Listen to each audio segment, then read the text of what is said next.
Hello everybody and welcome to the Stevie P channel, and today we're going to be doing something a little bit different. Obviously I haven't put up as much content as I would like in the last couple of weeks, so I'm just trying to find something to sort of supplement the content that will be coming your way, which will be Route 1 United coming back now. We've had a couple of technical difficulties with doing content, stuff like that, so that'll be on its way very soon, and as well we've got a very big golf tour coming up towards the end of the year, which is going to be absolutely terrific and stunning footage that we're hoping to try and capture. We are going to the Kruger Park for 4 days to play golf in some of the most exotic locations in South Africa and in the world, really. So that's going to be very cool. But today we're going to be doing a reaction video. And I'm going to be reacting to Major League Rugby, which is something which a lot of people on Fair Sports ask me about. Do you watch Major League Rugby? Have you watched Major League Rugby? And the answer is no. No, I haven't. So today I'm going to be looking at two videos. First of all, there's a bit of a recap video, and then we're going to be looking at the top 5 tries from Season 4. And basically just having a little bit of a gander and see what's going on, what's cooking in Major League Rugby, and maybe it is something we need to pay a bit more attention towards. So, before you do that, please do smash a like on the video and subscribe to the channel as well. Without any further ado, let's go have a look at exactly what Major League Rugby has to offer us. Right, so first up, we're going to have a look at Major League Rugby, the story to now, apparently, but hopefully it's a bit of a catch-up to exactly what's cooking over there in the USA. And it's one of those things, I think we all know that if USA ever decides to take rugby seriously, there's no reason they couldn't become a genuine world contender. The 7-side has become very successful, some very nice players there, and I think it is starting to be taken a lot more seriously. So it'll be interesting to see the impact that Major League Rugby will have on world rugby in the next 10 years. So basically, this is going to get stuck right into it, I suppose, and have a look at exactly what is cooking over in the USA. Major League Rugby is a professional sports league that represents the highest level of rugby competition in North America. The league was founded in 2018. Well, they couldn't have made the teams further apart. I mean, jeepers. We got San Diego, Seattle Seawolves, Utah Warriors, Glendale Raptors. I think there's a lot more. I think there are more teams actually these days. I mean, it seems like I feel like I've seen team names which aren't here, but I could be completely wrong. Heard of the Houston SaberCats, and there's quite a few interesting players over there. Matt Gitto's playing his rugby in the USA. Heineke Meyer's over there. We've seen quite a few sort of players coaching in and around the USA, and quite a lot of players are now going over to play this. So interesting to sort of see what that does for the league in the sort of coming years. But I'm telling you what, count me out for that Seattle Seawolves trip. But I wouldn't say it's exactly drivable for most of the locations, but fairly nicely spread around the country, which I suppose is a nice thing. Team with 7 inaugural teams. The league first kicked off in April 2018 as NOLA Gold took on the Houston SaberCats in the... Also, can we talk about the fact that no matter what sport it is, any American franchise team has to have its location. I mean, look, I know there are some other ones. I mean, you look at like the URC, you've got the Glasgow Warriors, and you've got Montpellier and stuff like that, but it is just funny how every single USA team always has to have the location. It's like a geography lesson in itself. Inaugural MLR match, and there was no looking back from there. Season 1 introduced professional rugby to North America through crucial broadcast partnerships right from the inception, with CBS Sports coming aboard with a multi-year partnership before the players even laced up their boots. Pretty shambolic defending. It's not a bad try, is it? Despite the seemingly intricate rules of rugby, followers quickly found themselves attached to the game and welcomed into passionate local communities. The gameplay was fast, hard-hitting, and physical. A distinctly American interpretation of the international game that had fans, both old and new, completely hooked. As MLR... Now, see, the fans for me will be the biggest thing. I mean, you look at things like the Super Bowl and stuff like that, and if you can start getting 60,000 Americans into a stadium to watch rugby, which, first of all, can we talk about the fact that what field are you guys playing in? Why is there a circle on your field? Okay, well, we'll ignore that one. But if you can get the fans in there, I tell you what, it'll be interesting. Also, in terms of getting the dollar involved, that would be huge. But, yeah, look, I mean, the times aren't exactly favorable. I'm not sure you're going to catch me waking up at 2 in the morning to watch, a couple of Springboks playing over in the Major League Rugby. Fought for its place in a crowded sports landscape, it was fitting for Season 1 to feature an underdog as its champion. The Seattle Seawolves started with... I'm a bit confused how in its inaugural season, how you got an underdog. I suppose it's based on previous years of club rugby and stuff like that. But fair enough. Lower expectations, but their stadium quickly became known for roaring crowds and passionate fans that cheered them on all the way to the MLR Championship Series. The Seawolves went on to lift their first ever Major League Rugby Shield in July of 2018. Bigger is always better in the States, isn't it? That is a ginormous shield. Goodness me.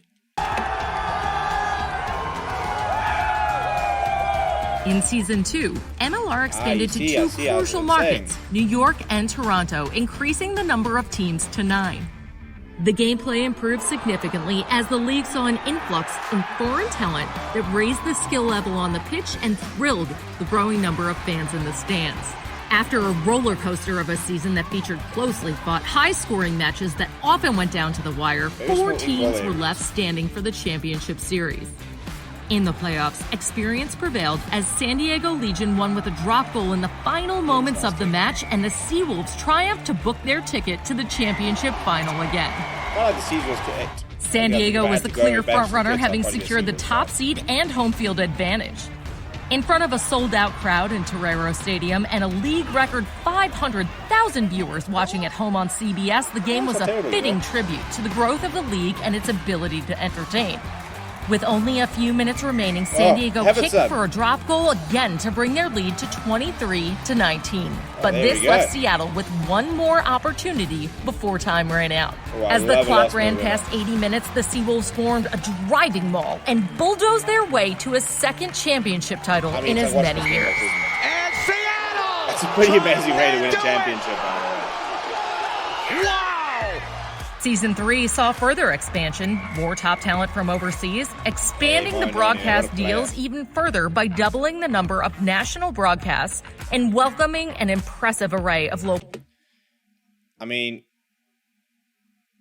we can't even necessarily broadcast half our cricket matches in South Africa, and yet the USA have got absolutely no issue broadcasting half their rugby games. We need to improve in South Africa. Look, South Africa rugby is very well documented, but yes, I've always said when it comes to growing things, broadcasters.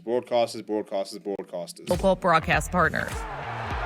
MLR moved to a 12-team, 2-conference format with the additions of the new. I mean, we've got 12 teams in the Major League Rugby. 12 teams, and yet we've only got 6 in the Currie Cup, and they're not even that competitive. That's what I'm talking about. We've got to expand here. I mean, at the moment, obviously the Currie Cup teams would walk this, but 12 teams, people. Why is it that we can't get up to 12 teams in South Africa? Very frustrating. New England Free Jacks, Old Glory DC, and Rugby ATL. The season began with an unbeaten reign. I mean, what team do you play for? No, I play for rugby. Oh, okay. I mean, I don't they have the location. It's just got the name of the damn sport. From the Legion, an impressive impact from the new teams, and the most thrilling back-and-forth games in MLR yet. 5 weeks in, all of that was put on pause, and MLR made the decision to cancel the remainder of the season due to the COVID-19 global crisis. Yeah, it's really fucked up. While the crisis has tested several sports, the premature end to Season 3 hasn't halted MLR's progress. Through its first 3 seasons, the league has built a solid foundation from which it is now poised to cement its position in the professional sports landscape of North America. MLR is proof that fans will fall in love with rugby because of the duality it offers. For some, it's the intensity, physicality, and speed of the game that gets them. For others, it's the communal celebration after every match where players and fans from both... I mean, what is a Seawolf? Just on a point of order here. Anyway. Teams come together to mingle over food and drinks. And for many youth players, it's the ability to be coached by a professional rugby player in the afternoon and then later that same day, cheer on their mentor, taking the pitch. Season 4 of Major League Rugby is set to kick off in March of 2021. Across 18 weeks of the regular season, the teams will battle for a spot in the MLR Championship Series, and on Sunday, August 1st, a winner will lift the MLR Championship Shield. We'll see you in Season 4. Well, on that note, let's go have a look at what Season 4 produced from the best try, shall we? Right, so this is the top 5 tries from Season 4 of the MLR. I suppose we'll just get straight into it, shall we? Here we go. We had 18 weeks to choose. I want to see, for me to watch this league, I want to see good skills, I want to see nice support lines, I want to see big hits, I want to see stuff which will be impressive regardless of the league it's in. I just want to see somebody slipping 3 tackles because people can't tackle. From all the number 1 tries for the week, and this is what we came up with. Number 5 for filthy. the season was from LA. It was Harrison Let's Goddard have another look on at the that end of pass. That some looked like it nifty was work behind the back of from the his head. No look. Giltini players through the hands. Ball Some here. amazing passes. Choreography. James, look at that. Hey. Over the head pass, Hey. Warren style from Adam Ashley Cooper. That is it. number 5 for the season. Let's have a look at number 4. It was from week 17. Our number 1 from that was Austin White versus Utah toward the end of the match. Again, interchange of passing and just keeping the ball alive. Over the top. Oh, yes, I rate that. I rate that. In the chest, diving pretty good in awareness. for a formality. See it again. So many players left in his wake. That's nice and then little the weight look. I mean, floating no pass, tracking turning the body as well. That is it's not nice easy awareness to to be do, able to think folks. that he's That is our still number there. 4 for the season. Right, Douglas Fraser, what have you got for us? 3. This is week 9, and it chip ended at the top, with Doug bounce Fraser on favorably. the end It of does. this chip Look and at that. chase Support from time by the Roberts hooker, to but just come Nana, off and in then there. he Very finds nice. Hooker's still Tusitala, there. I think he's going to be perfectly situated. Look at him go. pace. Decides to put Nice on the support gas, line. but then you know what? No, look, it's nothing Unselfishly, I'm going to give sensational. it out It's to really good Dougie. support play, I Those suppose. two But, are very good friends, I'm guessing, but because number that 2 pass there is to Stevie, Tusitala who's possibly couldn't could have quite gone keep all up. the way. We thought, He's no, still around there to let's give him do his it due. properly. Gives it to Fraser. That is number 3. What a try for the entire season. The And Seagulls, now, number an 2. orca. This was only just in the final round of the season. Week 18, it was Seattle versus Houston. Running the and hands, this is one of the He's prettiest such a I tries. love tackle this there. What one. kind of We're camera gonna angle see, is this? How am I especially supposed to that. rate JP this when I Smith don't with even see the what's going no-look on? kick Chip over back the to top. Devereaux Ferris. I mean, it looked Try good, but I time. mean, how am I supposed to judge that without being able to see exactly what's going on? Beauty. Come And on. weren't they happy about it as well? They know they had a top 5 try Number for the one, season after baby. that one. Number 1, finally. Commentary's definitely it not was doing the week end. We're going to go 11 end to end from here. Here we go. Their own Cracks goal on the line. pace. Has he got the Utah, pace? No, he they doesn't. do this so well. He gets away against from one AG inside Rugby. ball. Good support play. Mika Kruse, Off Mikey with him. Teo, Inside ball to him Michael again. He's going to go Basker. back. Oh, he goes back to him Mike again. Mateo. Oh, And go look, back to it the just scrum keeps off. going and Hey, going, and these then two are having a past time. Basker looking for support. It was Oh, and deflected. nice And then little Whiting pick up. comes through. And they're Couldn't scrambling, score pick himself, up and but go, quick Shirley. thinking. Yeah. Jensen's there Beautiful. I mean, to those pick up two the just- scraps. I mean, you just got pulled apart by 2 players, basically. Basically, 2 players went and just said, you can have it, we can have it, we'll all have it.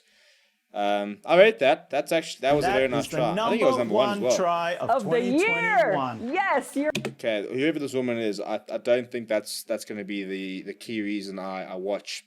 Commentary sounds a bit painful, but I reckon we need to get stuck into this. I think we can actually have a bit of fun with Major League Rugby. Let me know what you think down in the comments below. Should we start doing Major League Rugby over in Forever Sports? Do you watch it? What do you think? Let me know. And yeah, I'm quite impressed actually. There was some decent rugby there. But yeah, smash like on the video, and I'll see you guys soon.